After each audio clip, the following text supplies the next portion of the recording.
اور بتانا پڑتا ہے کہ اور صرف بے حسی کو اجاگر کرنا ہوتا ہے کہ ہمارے ملک کے اندر جن لوگوں کے پاس اس وقت جو مطلق العنان بنے ہوئے ہیں یا طاقت ہے وہ کتنے بے حس ہیں کہ پاکستان پہ کیا بنی ہوئی ہے اور کہاں کہاں ہمارے خلاف جو سازشیں جو ہیں وہ کہتے ہیں بربادیوں کے مشورے آسمانوں میں، اور یہ کیا کر رہے ہیں۔ لیکن سب سے اہم چیز ہے پی ڈی ایم کا جلسہ، جس کے بارے میں نے کل تو اس کے بارے میں میرا خیال تھا کہ بالکل تجزیہ اوقات ہوگی، لیکن جلسے کی جو آؤٹ کم ہے اس سے لگتا یہ ہے کہ شاید یہ تجزیہ اوقات نہ ہو۔ اس کے اندر مجھے ایک چیز حوصلہ افزا لگی ہے، اور وہ ہے ابھی واضح طریقے سے نہیں کہا گیا تاریخ کے طور پہ یا کب، لیکن اس میں ضرور وضاحت تھی اور بڑی کلیئرٹی تھی کہ ایک کاروان اسلام آباد جائے گا، لاکھوں کی تعداد میں جائے گا۔ یہ تقریباً شہباز شریف صاحب کی تقریر میں بھی تھا، باقی اکابرین کے بھی تھا، پھر فائنلی جو 2 تقریریں میں نے آج ڈسکس کرنی ہے نواز شریف صاحب کی اور فضل الرحمان صاحب کی، تو ان کے اندر آپ یہ دیکھیں کہ کئی باتیں بڑی امپورٹنٹ تھیں۔ پہلے تو آ جائیں جس کو کہنا چاہیے یہ اسلام آباد کا کاروان مارچ، جو کاروان چلنا اور اسلام آباد پہنچنا، اور ظاہر ہے کہ یہ اگر پلان کریں اور اسی جوش و خروش سے کریں جس ولولے سے کل جلسہ کیا اور 8-10 بڑے جلسے کر کے، تو اکتوبر کے اندر پلان کر لیں۔ موسم کے لحاظ سے اکتوبر بہترین مہینہ ہے، اور پھر ظاہر ہے پورا مہینہ نومبر کا بیٹھا جا سکتا ہے، یعنی کہ 10 اور 15 اکتوبر کے درمیان میں پلان کر لیں۔ یقین آنے کہ یہ وہاں پہ اول تو ہفتہ 2 ہفتے 3 ہفتے یہ نہیں سار سکیں گے۔ عمران خان صاحب اپنے دھرنے کی کوئی غلط فہمی میں ہے، اپنے ان کے دھرنے میں سب سے زیادہ جو بندے آئے تھے، کیونکہ میں ان دھرنے میں جاتا رہا ہوں جائزہ لینے کے لیے، اور پھر میں کئی طریقے صاحب کے لوگ بھی وہاں مجھے ملتے تھے، تو سب سے زیادہ بندے کوئی 29 یا 30 اگست کو سنیچر کی رات تھی، اور انہوں نے بڑے لوگوں کو پیسے دے کے بلایا تھا، تو کوئی 5-6 ہزار 7 ہزار بندے اکٹھے کر سکے تھے۔ چنانچہ ان کا خیال ہے کہ شاید نہیں اکٹھے ہوتے۔ فضل الرحمان صاحب کا 2019 میں جو اسلام آباد میں دھرنا تھا اس کو سامنے رکھیں، اور پھر مسلم لیگ نون کی اور جو پاور ہے جو پنجاب کے اندر ان کو ملائیں، اور پھر حالات جو ہیں، تو میرا خیال ہے کہ بہت بڑا جو ہے چڑھائی ہوگی۔ لیکن یہ چڑھے گا تو پھر اسلام آباد جو ہے وہ مہینہ 1.5 مہینہ جتنا وہ لوگ رہتے ہیں وہ بند ہی رہے گا، کیونکہ آگے نہیں چلے گا۔ اور میرا یہی واحد طریقہ ہے۔ اس کے اندر جو شہباز شریف صاحب کی تقریر تھی وہ تو خیر میرا خیال ہے کہ بالکل ہی مجھے ان تقریروں سے وحشت ہوتی ہے، اگر میں یہ کہوں کہ نفرت نہیں بھی ہوتی، کہ جس کے اندر آپ کو پتہ ہی نہیں ہے کہ آپ کا دشمن کون ہے۔ میں کئی دفعہ کہہ چکا ہوں، چائنیز فلاسفر سنزو 3000 سال پہلے، 3500 سال پہلے آیا، وہ جرنل بھی تھا، فلاسفر بھی تھا، بہت بڑا تھا۔ اس کو چائنا میں جو جس کو کہنا چاہیے کہ جد امجد فلاسفی کہا جاتا ہے، سنزو دنیا کی ساری ملٹری اکیڈمی پڑھایا جاتا ہے، تو اس کے 2 بے شمار اسے کوٹیبل کوٹ ہے، تو 2 کوٹس میں اکثر کوشش کرتا ہوں۔ وہ کہتا ہے کہ کسی بھی جنگ میں، لڑائی میں، مقابلے میں 2 چیزوں کو تعین کر لیا کرو کہ آپ کا دشمن کون ہے، اور اس کو آپ جانو دشمن کون ہے۔ یہ نہیں کہ آپ کا مقابلہ جو ہے وہ اس وقت اسٹیبلشمنٹ کے ساتھ ہے تو آپ عمران خان کو گالیاں دے رہے ہو۔ عمران خان صاحب کا مقابلہ نواز شریف اور زرداری صاحب سے تھا فرض کیا، تو وہ فضل الرحمان کو رگید رہے ہوتے تھے، جو کہ ان کا میچ ان کے نہیں پڑتا تھا، تو وہ کہتے ہیں know your enemy and know your self, پھر اپنی اوقات بھی دیکھیں آپ کی اپنی طاقت کیا ہے۔ تو یہ 2 چیزیں۔ اب جب شہباز شریف صاحب یہی نہیں پتہ چلنے دیں گے کہ دشمن کون ہے، تو یہ مسلم نون کا جو کنفیوژن ہے نا نواز شریف اور شہباز شریف کی تقریروں کے اندر، وہ تھوڑا سا بڑھ گیا، کیونکہ شہباز شریف اگر تقریر نہ کرتے اور نواز شریف کرتے تو نواز شریف کی تقریر میں بڑی کلیئرٹی تھی، بڑی واضح اور بہت ایک 90 تول الفاظ کے ساتھ، اور فضل الرحمان صاحب کی یہی تھی، اسے بات کرتے ہیں۔ لیکن شہباز شریف صاحب کو تو مجھے آج قائداعظم کے مزار پہ کھڑے تھے، مجھے تو خیر بہت ہی ذاتی طور پہ بہت اچھے لگتے ہیں، کیونکہ ایک غیر معمولی وزیر اعلیٰ رہ چکے ہیں، اپنے ڈنگ کے بین الاقوامی سطح پہ متا چکے اپنے کاموں کی وجہ سے، جن جن ملکوں کے اس نے معاملات کیے ہیں وہ سارے ان کے قائل رہے ہیں، اور انہوں نے ان کی بڑھ چڑھ کی تاریخ، ابھی تک وہ ان کے مرید بنے ہوئے ہیں۔ اور یہ ساری صفات کے باوجود ان کا جو طریقہ سیاست ہے وہ مجھے ایک آنکھ نہیں پاتا۔ میں ہمیشہ ان کو کہا کرتا تھا کہ میں کہا شہباز صاحب 3 چیزیں چاہیے۔ ایک آپ کو جو اس کو جاننا چاہیے حکمت چاہیے، تدبر چاہیے کسی لیڈر کے لیے جو ٹاپ پہ ہے۔ دوسری آپ کو چاہیے ایک ویژن، اور تیسری چاہیے دلیری. یہ تینوں چیزیں ہوں تو یہ تو ہوتا ہے قائد اعظم محمد علی جناح, یہ تو ہوتا ہے لینن جیسے لوگ ہوتے ہیں, یہ گاندھی بھی کر لیں, یہ بڑے لیڈر ہوتے ہیں, نیلسن منڈیلا ہوتے ہیں. لیکن اگر اس کے بعد آپ ایون بھٹو بھی کر لیں تو یہ میں اس کی ابھی کوالٹی کو نہیں دیکھ رہا ہوں, میں ان کی جو کیپیسٹی ہے جو اس کو دیکھ رہا ہوں. لیکن دوسری بات یہ ہے کہ اگر فرض محال تینوں میں سے ایک چیز ہو تو وہ دلیری ہو. آپ تدبر اور حکمت اور یہ بھی ظاہر ویژن جو ہے چلو کسی لیڈر میں بھی نہیں ہے, گزارا چل جائے گا, لیکن ڈرپوک آدمی قیادت نہیں کر سکتا. آپ 100 کہتے رہیں کہ جی آپ کوئی مفاہمتی پالیسی کرتے ہیں, نہیں, یہ بیسیکلی ایک انسان کا اندر سے ڈر ہے. جو میں کہتا ہوں کہ آپ کو جو نواز شریف صاحب کی جو دلیری ہے آج اسی کا کھا رہے ہیں. مریم نواز صاحبہ نے جو نواز شریف صاحب کی سیاست کی بغیر اناؤنسمنٹ کے اب وارث بن گئی ہیں کہ پیر پگاڑا صاحب جو فنکشن لیگ کے ہیڈ ہیں, تو شہباز شریف صاحب کو کہا کہ اگر آپ مفتاح اسماعیل کے الیکشن میں مریم نواز صاحبہ کو بھیجتے تو یہ الیکشن آپ نے نہیں ہارنا تھا. مریم نواز صاحبہ جو ہیں آپ جب بھی دیکھیں گے اگلے جلسے میں شاید نواز شریف صاحب کی ظاہر ہے کہ ایک لوگوں میں محبت ہوگی, لوگ ڈیمانڈ کریں گے الیکشن کے اندر کہ مریم نواز صاحبہ مہم چلائیں. ضمن میں یہ بھی بات کر لوں کہ مسلم لیگ کو اب اس سے نکل آنا چاہیے. میرا خیال ہے کہ لوگوں کے جو مسلم لیگ کے چاہنے والے ہیں یا ماننے والے ہیں مسلم لیگ کے ہیں, ان کے مطابق ذہن پہ فیصلہ کریں اور مریم نواز صاحبہ کے حوالے پارٹی کر دیں. نواز شریف صاحب اور شہباز شریف صاحب دونوں مل کے ہنسی خوشی برضا اور رغبت مریم صاحبہ کے حوالے پارٹی کر دیں. یقین جانو کہ آپ کے پاس ٹائم بہت کم ہے. اگر اگلا سال الیکشن کا ہے جو کہ ہمیشہ ہونا چاہیے, چوتھے سال کے بارے میں ہمیشہ سمجھے کہ الیکشن یہ ہے, اور 5 سال تو خیر مجبوراً ہوتی ہے, اگر نہ چوتھے سال میں ہوتا ہے 5 سال ہوتے ہی ہوتا ہے. آپ جو کچھ کر رہے ہیں سو الیکشن کی طرف جا رہے ہیں.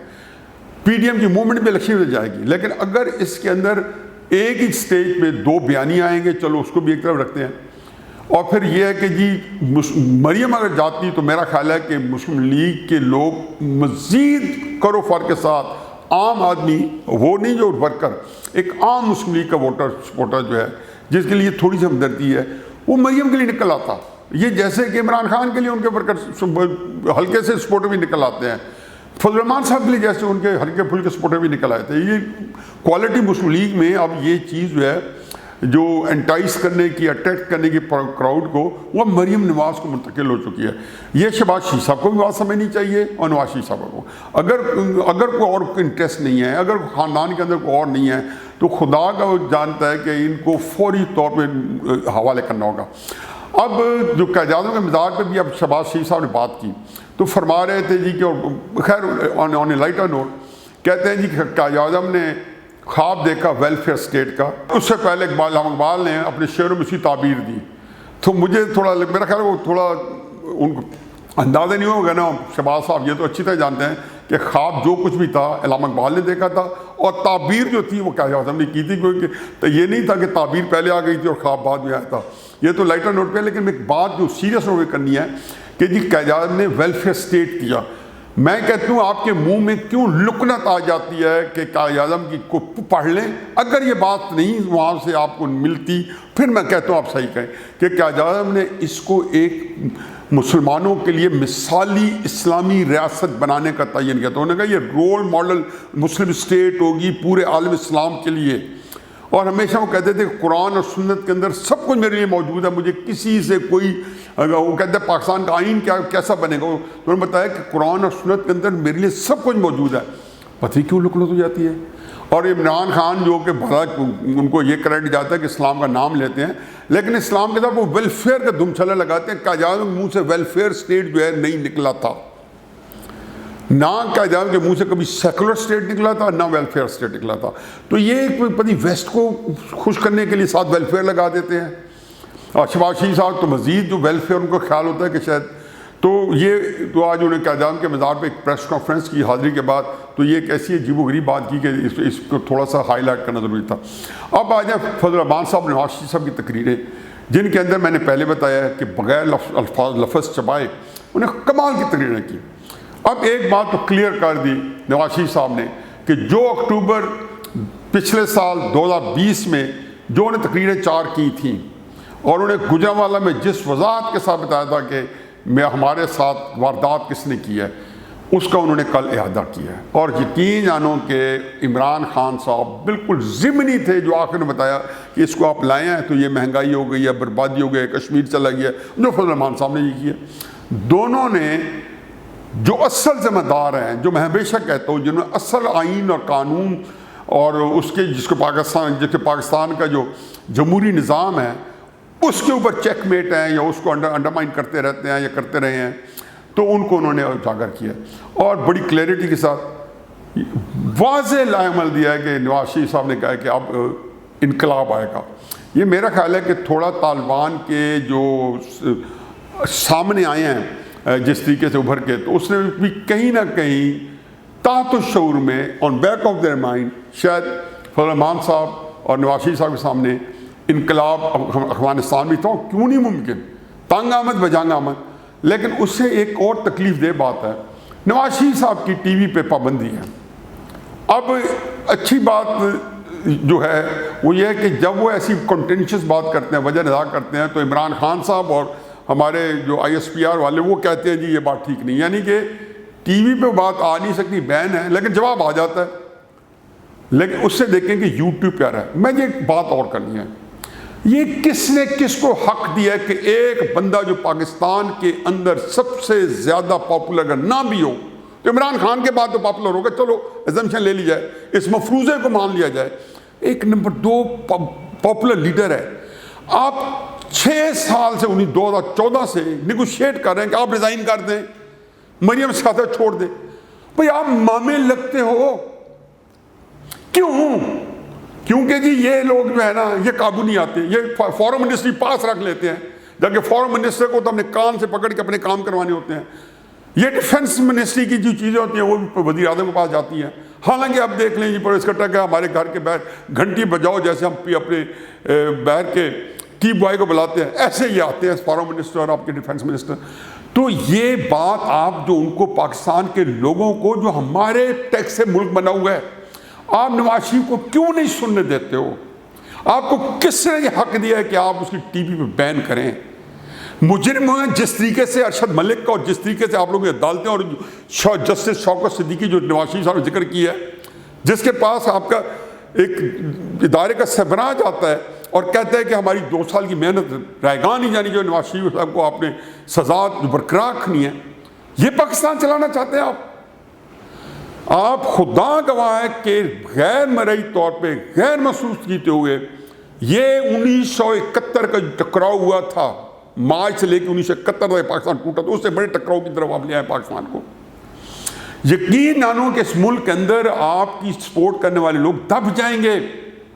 یہ اس وقت پتہ چلے گا جب عمران خان جب موومنٹ الیکشن کمپین چلانے جائیں گے نا، اس وقت آپ دیکھیں گے کہ لوگوں نے اگر کمپین نہ چلانے دی پھر آپ کو پتہ چلے گا آپ کہاں کھڑے ہیں، اور اس میں پارٹی بن چکے آپ ایک آئین کے تحت حلف اٹھائے ہوئے ہیں۔ اپنے آپ سے پوچھیں، اللہ کو حاضر نار جان کے خانہ کعبہ میں جا کے پوچھیں کہ جو حلف اٹھاتے ہیں آپ اس کے مطابق پاکستان میں آپ کو جو تنخواہ دیتے ہیں ہم ٹیکس پیئرز، اور اس تنخواہ کے اوپر اتنے بڑے عہدے کے اوپر آپ نے حلف اٹھایا کہ میں یہ کام کروں گا آئین پاکستان کے مطابق، اس کی خلاف ورزی نہیں کروں گا، تو وہ مجھے بتائیں کہ آپ کو کیا جواب ملے گا؟ اللہ میاں کو نہیں معلوم کہ آپ اپنے حلف کی دھجی اڑا چکے ہیں؟ آپ کے دفتر جو ہیں وہ پاکستان کے خلاف، پاکستان کی سیاست کے خلاف، آپ کے پسندیدہ لوگوں کے خلاف سازشوں کے گھر بنے ہوئے ہیں۔ چنانچہ نواز شریف صاحب کی آپ نے تقریر تو نہیں دکھائی، یوٹیوب کا اللہ تعالیٰ بھلا کرے، وہاں تو جب آتی ہے نا ٹی وی پہ دکھا رہے ہوتے ہو یا فضل الرحمان صاحب کے ٹو ایک لفظ منہ سے نکلتا ہے نا تو ساتھ ٹو، یوٹیوب پہ یہ ٹو نہیں ہوتی، ایسی کرسٹل کلیئر۔ میں نے لائیو تقریریں سنی، مزہ ہی آ گیا۔ میں تو سنتا ہی نہیں پاکستان ٹی وی پہ اپوزیشن کی تقریریں، کہ مجھے پتہ ہے وہ نہیں دکھا سکتے۔ جب میں اپنے طور پہ ٹی وی بیٹھا ہوتا ہوں مجھے پتہ ہے کہ ہم کچھ کئی باتیں نہیں کہہ سکتے، ہمارے پابندیاں لگی ہوئی ہیں۔ اسی فرسٹریشن میں تو لوگوں نے آگے یوٹیوب چینل کھولے، ان کو بھی زد و کوب کیا گیا، کسی کو شمالی علاقہ جار ڈالا گیا، کسی کو کہاں سے اغوا کیا گیا، کسی کو گھر میں گھس کے مارا۔ تو یہ جو صورتحال ہے اس کو کہیں سٹاپ ہونا ہے. یہ پاکستان کے لیے سوہان روح ہے, یہ پاکستان کے لیے زہر قاتل ہے.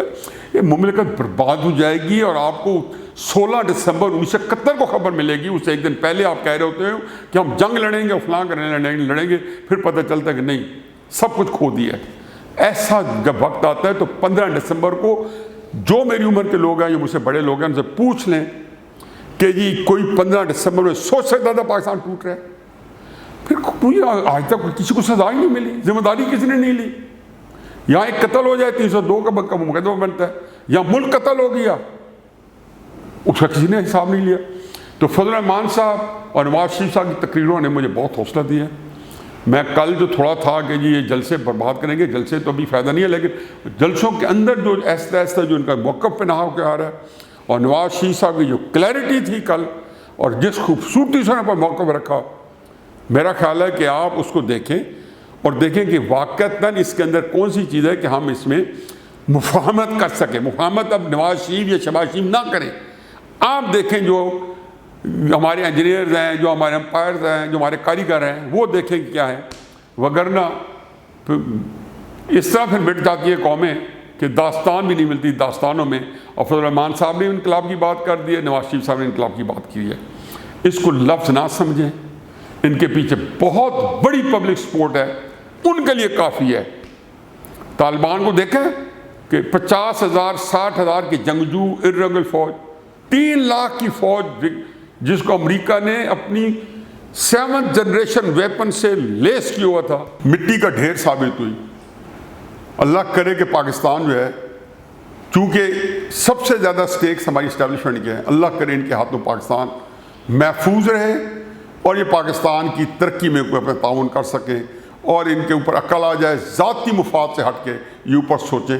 وگرنہ جو لوگ انہوں نے اپنے ارد گرد اکٹھے کیے ہوئے ہیں, جو لوگ ان کو ڈس دیتے ہیں, وہ ان کو یہی کہتے ہیں, سب اچھی رپورٹ ہے, وہ ساروں کو خوش آمدید یہی کہتے ہیں کہ آپ بالکل عین جو صراط المستقیم کا ذکر ہوا ہے اس پہ آپ چل رہے ہیں. اور میں بتا دوں کہ آپ اس راستے پہ چل رہے ہیں جن پہ اس سے پہلے اللہ تعالیٰ کہتا ہے کہ میرا غضب ہوا ہے, اس سے بچے. وما علینا الا البلاغ.